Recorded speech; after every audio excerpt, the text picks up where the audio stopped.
মা হুম, মা বলো। এটা কি ভগবানের প্রসাদ?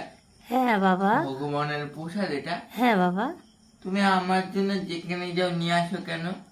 সেটাই তো কথা বাবা, তোমার জন্য যে আমি যেখানেই যাই কেন নিয়ে আসি সেটাই তো বোঝাতে পারবো না। আমরা প্রসাদ সেবা করি আর তুমি তো বাড়িতে থাকো, তোমাকে তো নিয়ে যেতে পারি না। ভিড়, তারপরে সিঁড়িতে উঠলাম, বলো সিঁড়ি দিয়ে আমি ওই দোতলায় তোমাকে কি করে তুলবো, আর কত লোক, নিজে বসার জায়গা পাচ্ছি না। এক কোনায় একটু দাঁড়িয়েছিলাম, একটু বসেছিলাম, গরম।